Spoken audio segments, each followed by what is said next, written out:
Girl 30 here, and this is another NG Minute.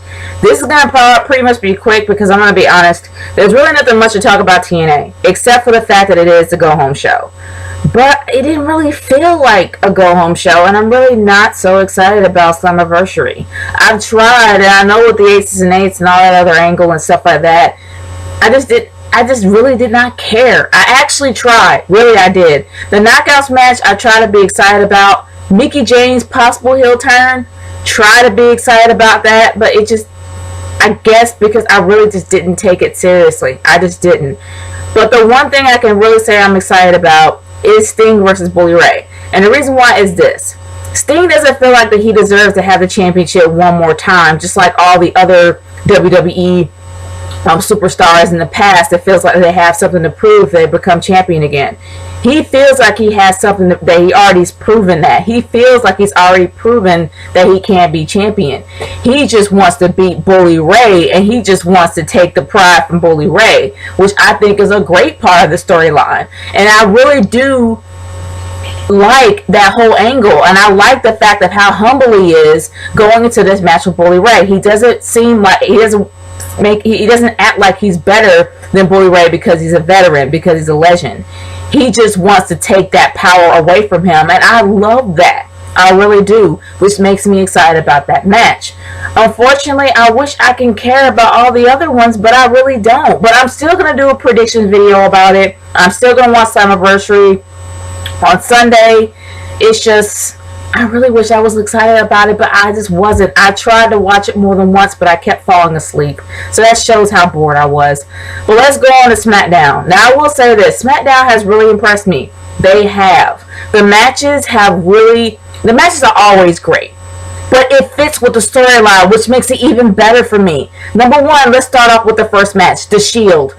The Shield had, instead of it being a tag team match with Team Hell No versus versus Reigns and Rollins, it was absolutely separate, like they were each on their own.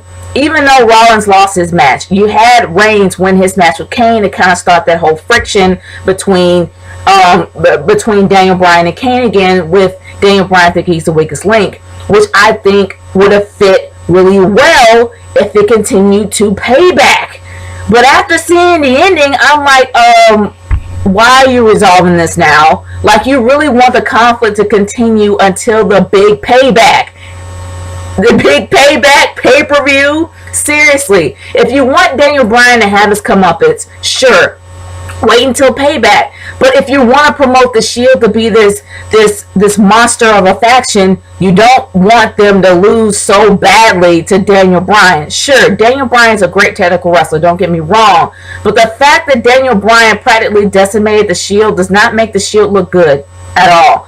I love the match between Dean Ambrose and Randy Orton. I will say that was a really good match. The Shield's matches at all, period, impressed me. And it's not because I'm a fan of the Shield. It is because they told a story in the ring as well as having good wrestling. That is what makes wrestling entertainment. Not just some flashy crap that they put on there every once in a while. I'm talking about being able to tell a story in the ring, and that is what they did, and that is why I love those matches. I will say this, and this is something that I'm actually going to do a little bit later. The fact that Kofi Kingston got decimated by being thrown into not one, not two, but 3 tables is absolutely ridiculous. Now, sure, I know that Ryback has to prove a point and show that, this is what we're going to do to John Cena. The thing is that Kofi Kingston needs little horrible press what he's been getting. He hasn't been pushed at all. Him being sent through 3 tables is not entirely a good thing for his career, in my opinion. And it's sad. The guy is a talent, and it just makes me sad that they keep doing this to him.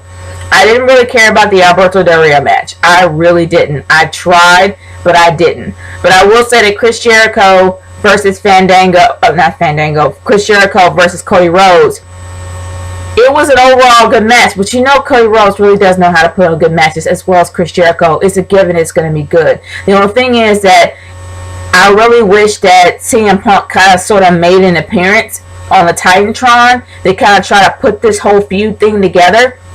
because even though they have a little bit longer until Payback, they need to really start the feud going. Everyone wants to see CM Punk. It would be great to see CM Punk actually have a retort and actually start the feud going instead of him not being there at all. It would have been nice for him to be on a Titantron so he can literally just start the fire. You know, this is what I'm saying. But as for Biggie Langston, I'm gonna be real. Biggie, I know you're not watching this, but for crying out loud, dude, can you please switch to pants? There's only so much of butt cheek I can deal with and all kinds of just wrongness that's on that unitard that you wear. It just looks like you put it in the wash and it shrank several sizes, but you were too lazy to go and buy a new one. Can you please put something else on? That's all I have to say about that. But as for the match itself, between him and Alberto Del Rio, it was great, but I have a gut feeling that somehow, some way, they're gonna shove AJ right in there, all up in Biggie's business, and I have a good feeling that they're gonna probably do something they don't need to do, and let's just say that Dolph Ziggler, they're gonna try to turn him face. I just have a feeling that's what they're gonna do. Because we all know that this chick cannot stay away from powerful guys. She can't stay away at all from dudes that are huge and have power. She's just that big of a freak. But I just got a gut feeling that's what they're gonna do, and I hope they don't do it. But either or, the match was okay. But I will say this: I was highly impressed with SmackDown because even though they have one match on the card so far, the main event between John Cena and Ryback, they did a good job promoting it for the 3 Stages of Hell match. They did a really great job promoting it. They did a really great job for people to be interested in it. The matches themselves were really, really great to watch. I have to say that, and not only that, the storytelling within the ring was just A-okay for me. It was great. I'm not going to say it was perfect. I'm just going to say it was great. It was great for SmackDown standards. It was really up there. I was really impressed with it. But overall, for both shows, I gotta say the TNA was absolutely boring. I really wasn't interested in it at all, except for maybe Sting versus Bully Ray. It was just really the same old shtick to me every single day. And honestly, it didn't feel like a go-home show at all. I'm sorry, it didn't. But I will say this. SmackDown, for some strange reason, felt more like a go-home show, even though it wasn't a go-home show. They still have a little bit until their actual pay-per-view, but it felt like a go-home show. Seriously, if they had that finish that they had on SmackDown for a go-home show, I'll be all for that. I will wonder how the Shield is going to come back from that on the pay-per-view. But for some reason, they had that as a go-home show when it wasn't a go-home show. But either or, it was still a great show to watch. For those that have taped it, I say watch it again. It's really worth watching. But I am actually going to start a new series called The Wrestler's Graveyard. It's actually going to be talking about all the wrestlers that I consider is buried, how I consider them to be buried, and what I feel that they can do in the storyline to beat them up. So I'm probably going to start that soon, starting with Kofi Kingston, and then after that it's going to be Wade Barrett, and then from there I'm going to go for wrestlers that I do believe is going to be buried and just continue to go from there. But either or, this is the NG Minute. Now closing, this is the Night Chick Girl 30 signing off. Peace out. See you later.